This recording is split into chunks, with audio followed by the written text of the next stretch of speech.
Well, we're now on our fourth dinosaur on PNSO's Tyrannosaur wave, and happily, it's an albertosaurine. In fact, the namesake of the group, Albertosaurus itself. I did have the Carnegie, but otherwise not a single modern version.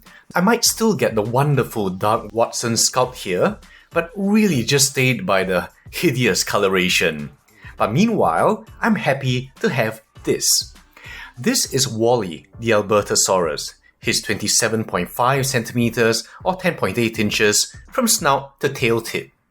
Albertosaurus is estimated to be around 9 meters or 29.5 feet long, which puts this model at 1:33 scale.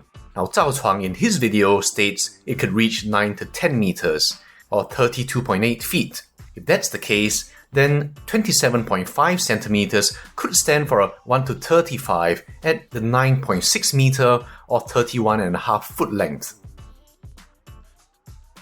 The tallest point is the curve in the tail here at 10.5 centimeters or 4.1 inches. Here we have the 1:30.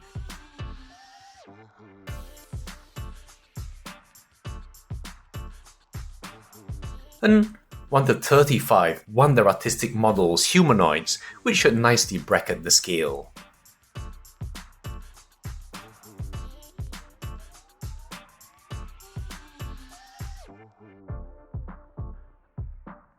The name Albertosaurus means lizard from Alberta, a province in Canada. Canada has some of the best fossil finds, and it's always been a dream of mine to go there one day, particularly the Royal Tyrrell Museum. So, my overall impressions. First, compared to the release image, which has an overall green appearance, it's a lot less so in hand, which is a little disappointing, as I do like some green in my dinosaurs. So in general, it's still the same palette we're familiar with by now. Now PNSO does have a way of varying their stripes for variety, and these ones are a little broken up, with some spotting here in the thigh. Objectively, it's done very well, with natural fades and having a subcutaneous feel to the pigment. But even though very well painted, if you have other PNSO theropods, it's not much to write home about. There's no point talking about the pose at the end like I usually do because it just jumps out at you. It's really dynamic, and to actually be able to create this and still balance without support or clown feet is an achievement in itself. For me, it's actually the most exciting aspect of this model. You can see from all angles, it looks good. This one from the back gives me the same vibes I got the first time I saw the cover of the Princeton Field Guide to Dinosaurs. Now let's take a closer look. The head overall has the characteristics that make it distinctly tyrannosaurid. The detail, as always, is a testament to PNSO's skill, with regional differences in scale size and shape.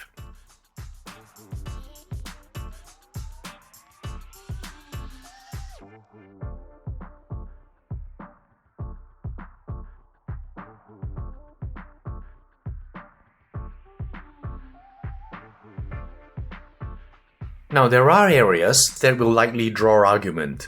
For example, the shape of the head is a little different from reconstructions you may have seen. Compare this model to the skeletal by random dinos at DeviantArt, for example. For one thing, the entire preorbital region in our model has a more longirostrine appearance.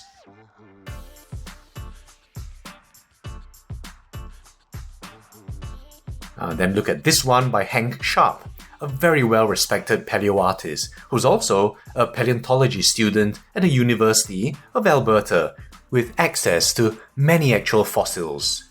Now this is his reconstruction, and I think you can see how different it is.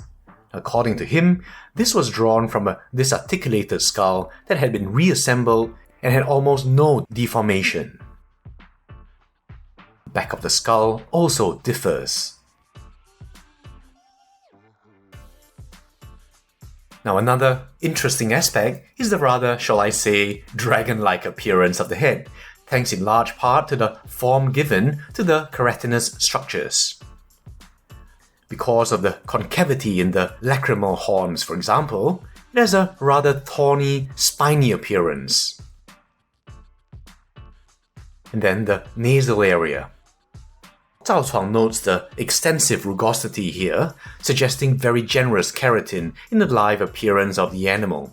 And you see that here, even giving rise to what looks like a nasal horn. There are no horn claws found with Albertosaurus as far as I know. Overall, I like the appearance. But more than this, well, I've said I don't know much about theropods, and my father taught me it's better to keep your mouth shut and let people think you're an idiot, then open it and prove them right. So that's all I have to say about the head. I'm sure you theropod experts will have an opinion or two to share. And in the interior, you can see how PNSO really shines in the quality of detail. The various soft tissues, the tongue,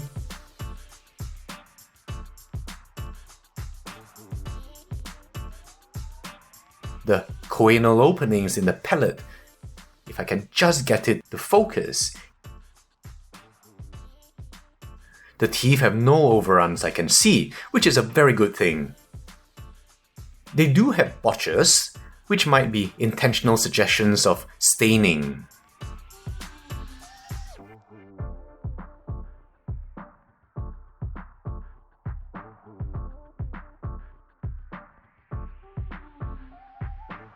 The body really highlights the lankier proportions of the albertosaurine form, with these very long legs here, highly suggestive of a more cursorial nature compared to the tyrannosaurines. Now let's just do a once-over of the sculpting detail here.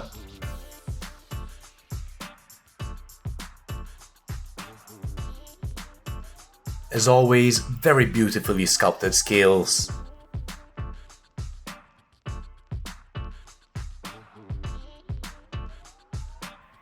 Wrinkles,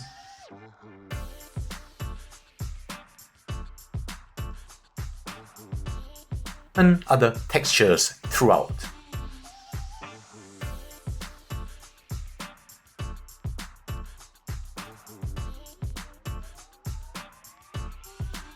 Again, just really loving the form of these scales.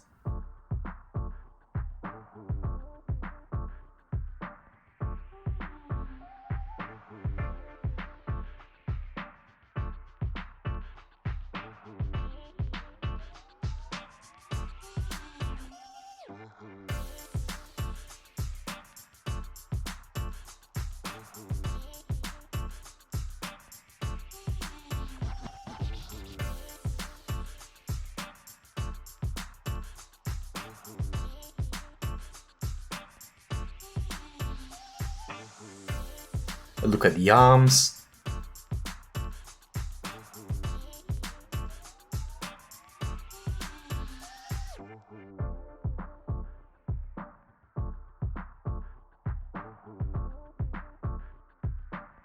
The hind limbs.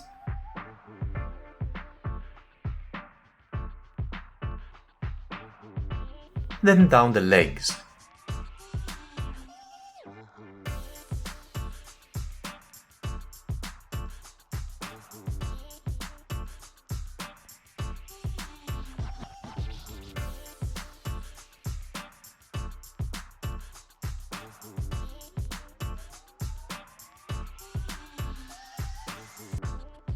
And on the soles of the feet, I mean, the sculpting is just beautiful any way you look at it. Just look at the scale detail.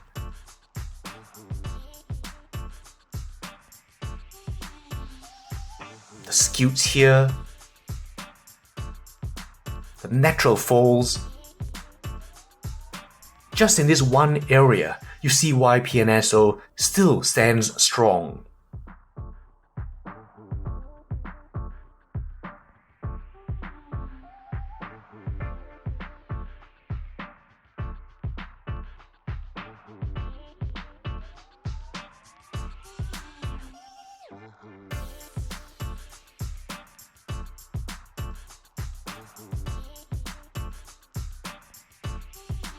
Now a trip down that long tail.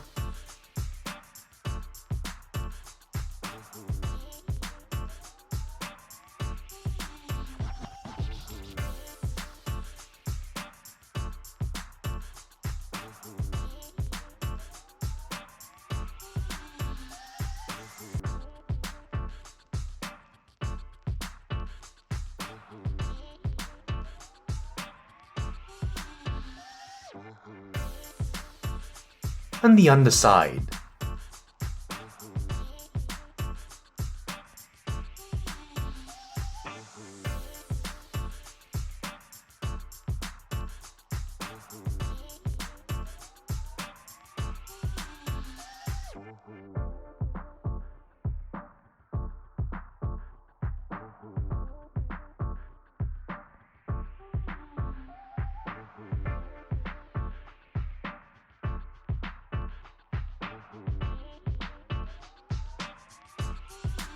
So that's it for the PNSO Albertosaurus.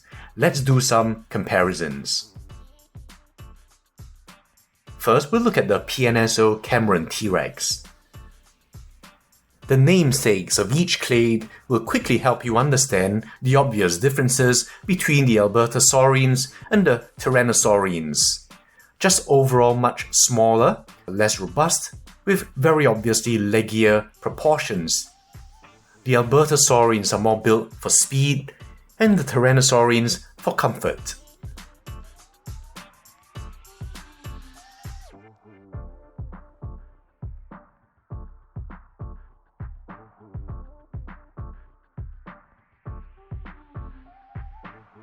Then we'll look at the smaller tyrannosaurids. Here's the most recent, the Spitosaurus. Again, just individually very well painted, but really wish they'd used different color palettes.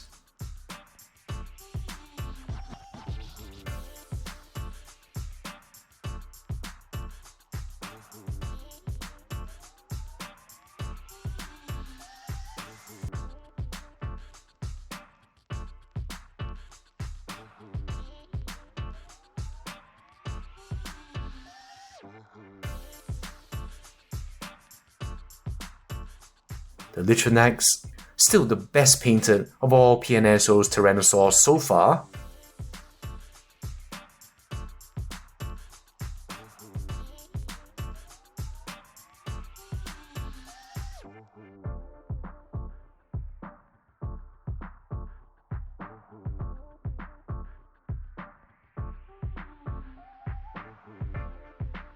The Tyrannus.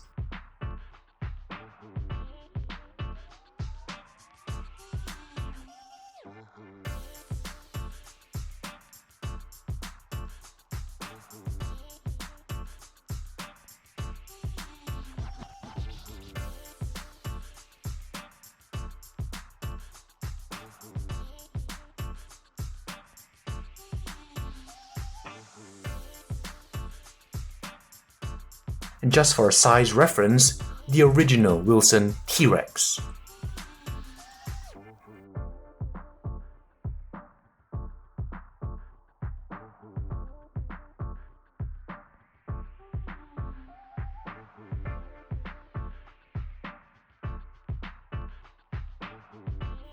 So that's it for our PNSO Albertosaurus, a nice representation of an important dinosaur to flesh out the Tyrannosaur family tree.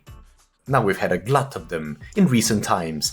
I do hope that PNSO stops this trend of releasing by clades to keep things unpredictable and fresh, but while we're on it, we might as well get the Gorgosaurus to finish off the Albertosaurines. Any more, and I hope for something more unusual like Teratophonius, and no fragmentary ones.